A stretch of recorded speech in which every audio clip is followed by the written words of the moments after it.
Assalamualaikum warahmatullahi wabarakatuh. Baiklah, kali ini saya akan mempresentasikan hasil diskusi kelompok tentang keanekaragaman hayati, musuh alami, hama pada beberapa tanaman.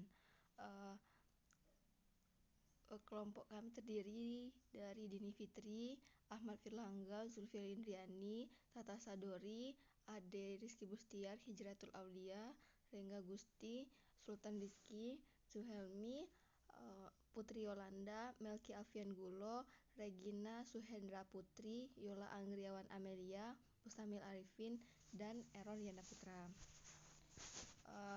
Baiklah, saya akan menjelaskan tentang hama.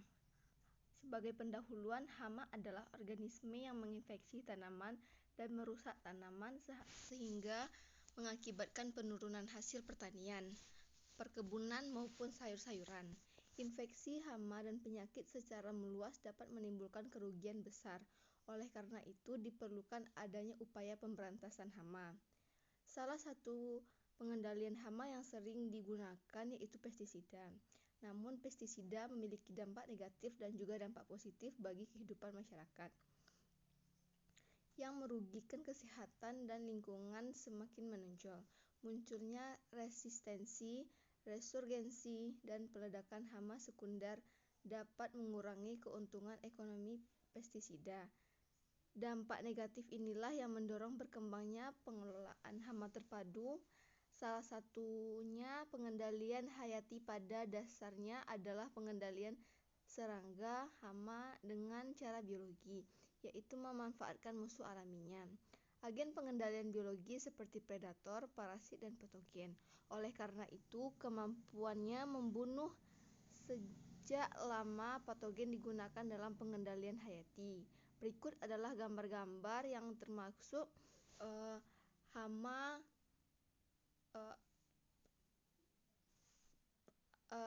musuh alami hama pada beberapa tanaman. Ada kepik dan serangga-serangga lainnya. Selanjutnya kepik. Kepik air Microfelia Douglasii atrolineta mempunyai panjang 1,5 mm dengan ciri-ciri pada bagian bahu melebar, berwarna hitam mengkilap. Tungkai-tungkainya terletak pada jarak yang sama di sepanjang tubuhnya dengan alat mulut tipe penghisap. Umumnya kepik ini di sekitar 45 hari. Umur kepik ini sekitar 45 hari dan setiap ekor betina dapat menghasilkan 100 butir telur. Kepik merupakan kutu air kecil yang pendek namun lebar. Serangga ini berwarna hitam dengan sedikit daerah berwarna abu-abu kecil. Jenis mangsa predator ini adalah wereng coklat, wereng hijau, wereng punggung putih, larva penggerek batang padi, dan yang baru menetas. Mereka menyuntikkan larutan beracun untuk melumpuhkan mangsanya. Seekor kepik dapat memakan 4 sampai dengan 7 wereng setiap hari. Kepik ini hidupnya bergerombolan di permukaan air dan sangat aktif menyerang hama atau serangga yang dapat jatuh di permukaan air dan tertarik oleh sinar matahari. Dapat dilihat pada gambar yang bagian ubai sublock dan ubai sublocknya. Ada dua, yang di bagian dekat mulut dan di bagian dekat kakinya. Selanjutnya, kumbang koksi merupakan predator yang bersifat polifag, yang berarti memangsa berbagai jenis tanaman yang berbeda. Serangga ini memakan kutu daun dan kutu tempurung. Imago kumbang meletakkan telur di tengah-tengah koloni hama tersebut. Ketika telur menetas, larva instar pertama dapat mudah mendapatkan mangsa. Fase instar dan imago aktif mencari makan. Gambar di atas menunjukkan fase larva dan imago pada kumbang koksi. Coccinellidae secara umum Ada yang bersifat pemakan tumbuhan, pemakan jamur, dan predator. Sebagai predator, serangga ini banyak dimanfaatkan untuk mengendalikan populasi serangga lain pada tanaman budidaya seperti abdis, kutu putih, tungau, kumbang tepung, dan kutu sisik kapas. Selanjutnya laba-laba.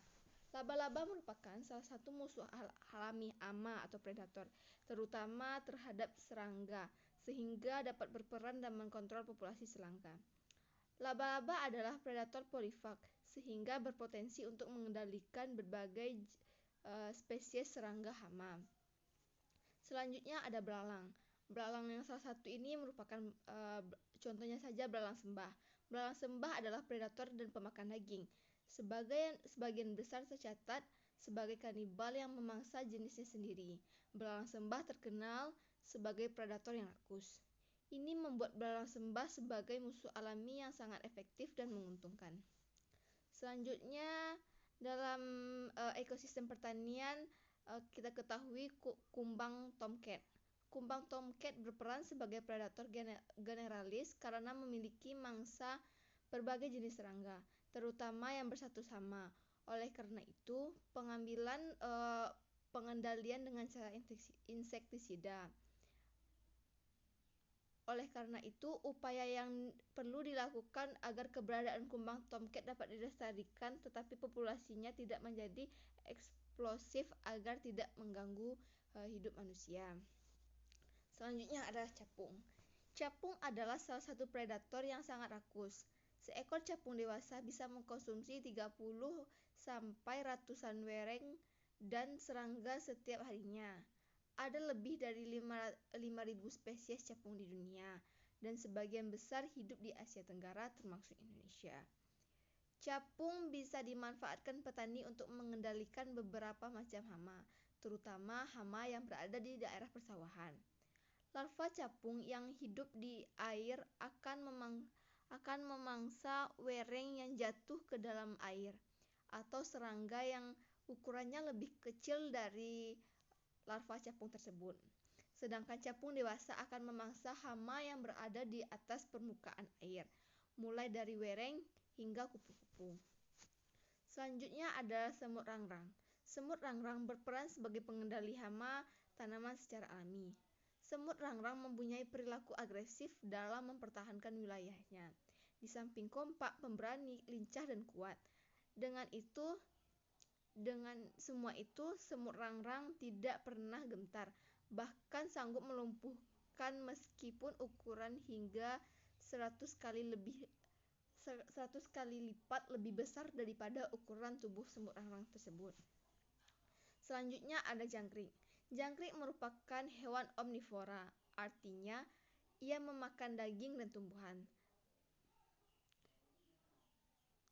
Tetapi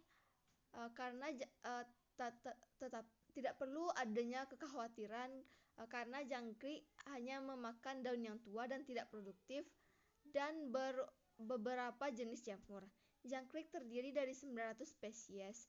Jangkrik merupakan musuh alami yang efektif untuk berbagai jenis hama. Jangkrik dewasa merupakan pemangsa telur, nimfa, dan wereng. Beberapa jenis hama yang menjadi favorit jangkrik adalah telur penggerek batang, ulat gelayak, penggulung daun, wereng batang coklat, wereng hijau, dan masih banyak lagi. Selanjutnya musuh alami selanjutnya dari S. litura adalah kepik pembunuh dari famili Reduvidae, yaitu Rhinoceros fusives yang memiliki toksin yang mengakibatkan larva lumpuh. Dalam waktu 4-5 menit, tubuh larva dihisap sehingga mengakibatkan larva tadi menjadi mengkerut, kering, dan akhirnya mati. Kepik dari famili Reduvidae merupakan jenis kepik yang sangat rakus, sehingga disebut dengan kepik pembunuh. Selanjutnya, penyebaran B. longissima begitu cepat dan telah menimbulkan kerusakan yang menyebabkan terjadinya penurunan produksi kelapa.